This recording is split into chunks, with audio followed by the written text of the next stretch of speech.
Picture the last meeting you sat in. 8 people around a table. A problem on the screen that nobody in the room has actually solved yet. Now here is the strange part. If you had quietly pulled each person aside and asked them to rank their own judgment against everyone else at that table, almost all of them would have placed themselves in the top half. Not the middle, the top. And here is the stranger part. The part you already know is coming. So would you. That quiet, private certainty that you are one of the sharper people in almost any room you walk into is not arrogance. It is not a character flaw, and it is not something to be ashamed of. It is one of the most reliable findings in all of psychology. It has a name. It has a mountain of evidence behind it, and it is running silently inside almost everyone you work with. It is called the better-than-average effect, sometimes illusory superiority. And once you can see it, your entire office starts to make a different kind of sense. Let me show you how deep it goes first. Then let me show you exactly what it does to the place where you spend your days. In 1981, a researcher named Ola Svensson published a study with a title that gives the whole game away. Are we all less risky and more skillful than our fellow drivers? He took a group of American students and asked them a simple thing. Rate your own driving, not against some ideal driver, against the other ordinary people in the same study. And the result is almost funny. 93% of the Americans put their own driving skill in the top half of the group. 88% put their own safety in the top half. Stop and sit with that for a second. The top half. By definition,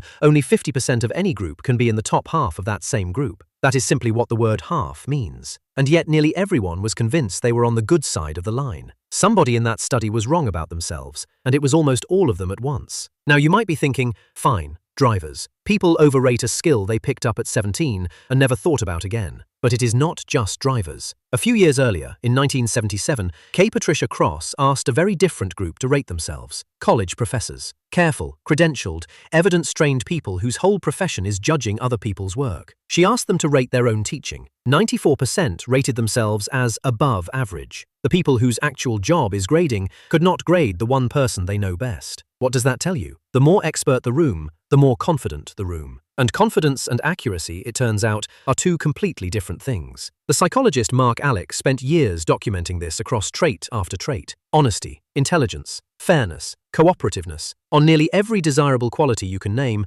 most people quietly place themselves above the middle of their group. There is even a nickname for it, borrowed from an old radio show. The Lake Wobegon effect, named for the fictional town where all the children are above average. It is a funny line, right up until you notice that the town is your workplace. Because from here on, this stops being a curiosity about strangers in a study and starts being a machine you personally clock into every morning. Think about performance review season. Somewhere, a manager is being forced to sort a whole team onto a curve. A few top performers, a large, solid middle, one or two who need to improve. But inside every single one of those heads is a private self-rating, and almost none of them say middle. Ask people to score themselves out of 10, and the answers pile up around 7 and 8. The math cannot possibly hold. The self-ratings and the curve are two different maps of the exact same team, and they do not line up anywhere. So when the review finally lands, and the number is lower than the one you had been quietly carrying around, it does not feel like information. It feels like an insult. Why does it feel that way? To answer that, you have to look at the gears. Start with the first gear. Most office work has no scoreboard. What does it actually mean to be good at your job? There is no clock time, no batting average, no final score at the buzzer.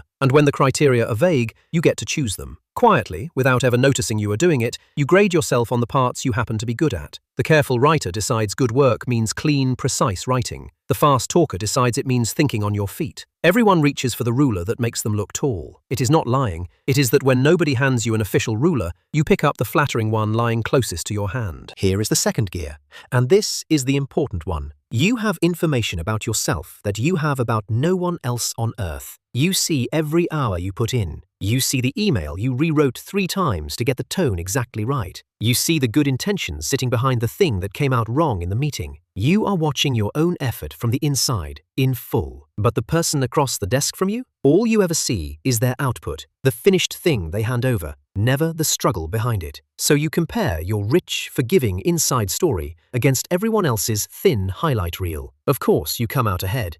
You are grading 2 completely different kinds of evidence and calling it a fair contest. There is a third gear, and it is the cruelest one of all. Sometimes the very skill you are missing is the exact skill you would need in order to notice you are missing it. In 1999, David Dunning and a colleague tested people on ordinary things like grammar and logic. The people who scored at the very bottom, down around the 12th percentile, guessed that they had landed somewhere near the 62nd. They were not lying either. They simply did not own the equipment required to see the gap. To know that your writing is weak, you need a good enough ear to hear the weakness. And a good ear is precisely the thing a weak writer does not have yet. The less you know, the smoother the whole surface looks from where you stand. Now put all three gears together and watch what happens the moment feedback arrives. You walk in carrying a self-image that says top half, comfortable, useful, quietly load-bearing for how you get through the day. The review says middle. Those two things cannot both be true, and your brain is now forced to resolve the contradiction. And here is the genuinely uncomfortable part.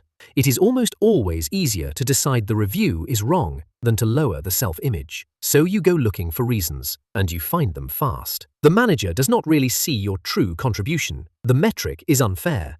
The timing was bad this quarter, and everyone might even be a little true, which is what makes them so easy to grab and hold. The feedback never actually gets absorbed. It gets deflected, calmly, and the self-image walks out of the room untouched, ready for another year. The very same machine also quietly decides who talks. Watch a meeting closely, and you will start to notice that the person who speaks the most is almost never the person who knows the most.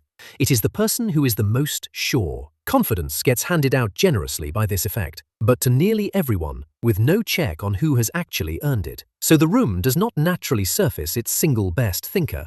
It surfaces its most certain one. And because certainty is loud, while doubt is quiet, the office slowly teaches everyone a lesson. Sounding sure gets rewarded. Saying, "I am not certain," gets treated like a risk, which trains every last person to lean even harder on their own inflated rating. And now for the trap, the one you very likely already walked into a few minutes ago. Somewhere back around those drivers, a small, calm voice may have said, "Yes, sure, but I am actually pretty well calibrated. I know my real weaknesses. This is mostly about other people." That thought, right there, is the effect itself, simply moved up one floor. Psychologists call it the bias blind spot. We see the distortion clearly in everyone around us, and almost never in ourselves. The belief that you are the rare exception who sees straight is not evidence that you are. It is the precise shape the illusion takes when it looks in a mirror. There is no clever seat in the room that this reaches around, including yours, including mine. So go back one last time to that meeting. 8 people, 1 unsolved problem on the screen,